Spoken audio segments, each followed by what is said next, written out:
And you know the number one concern is what happened to borrowed money.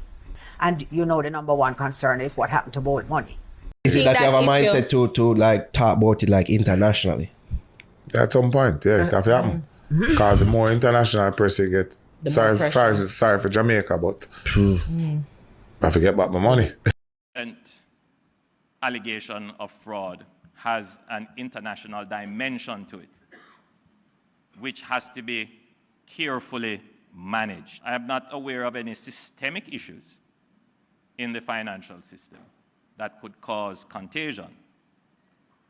But certainly, if actors in the sector or the common person is misinformed and consumes information that is incorrect, information that is false and misleading, it could impact the way in which economic actors make their financial decisions and create a crisis that does not need to exist. Now, were it only a political market at risk, I would brush it aside and say par for the course. But there is our national asset at risk by this kind of behavior. Our financial market is a regional leader.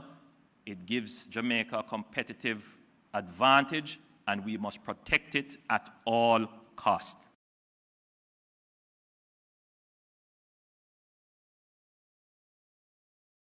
This morning, I received a general briefing from the Minister of Finance, representatives of the FSC and the FID, the Commissioner of Police, and the Attorney General's Department on allegations of significant fraud at Stocks and Securities Limited, a non-bank financial institution which is of grave national concern. This briefing was important to properly inform and guide any public pronouncements I may make on the matter.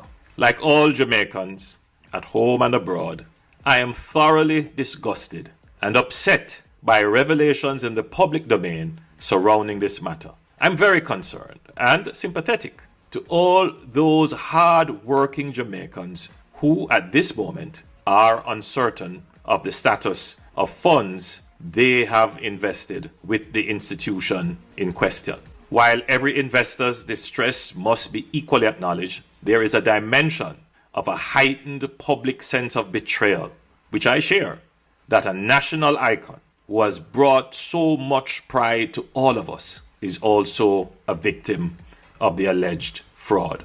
Having had the benefit of the brief, I can confidently say to the nation that all the relevant government entities are seized of the urgent nature of this matter, the great public concern, and the suffering of the victims. I am satisfied that the entities understand the implications and the potentially complex nature of this matter and the need for transparency, diligence, and prudence in all their operations. The coordination within the law among the various entities was also evident, which is a good sign for efficient and timely action. A thorough investigation is being undertaken to identify the perpetrators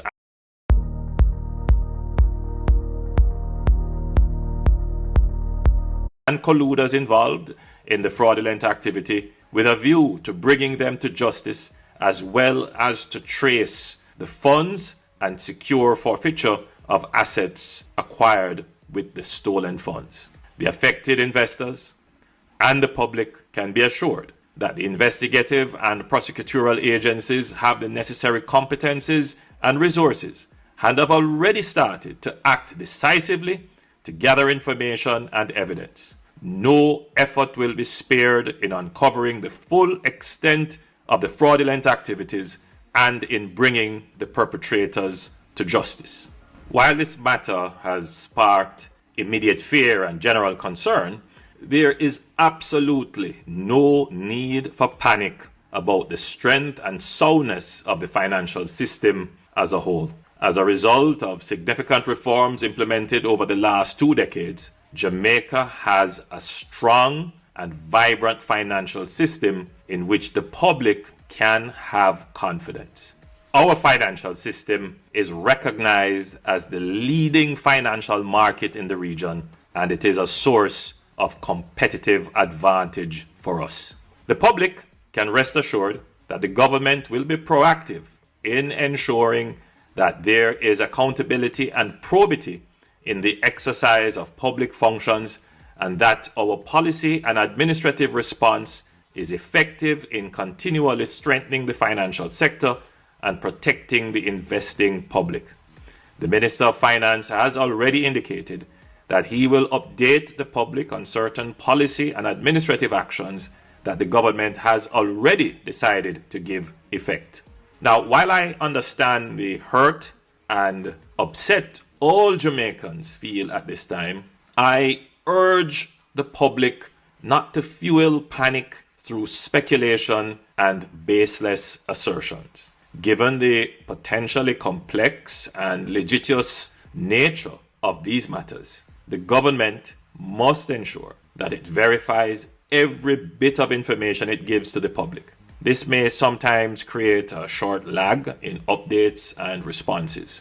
The public should also be aware that for legal and other reasons, the authorities will not always be able to respond to all assertions made in the public domain. This means that the public must exercise caution and patience in how they rely on unconfirmed information. We are aware that there may be persons with narrow agendas seeking to influence markets and investor decisions, promote false narratives, and create instability.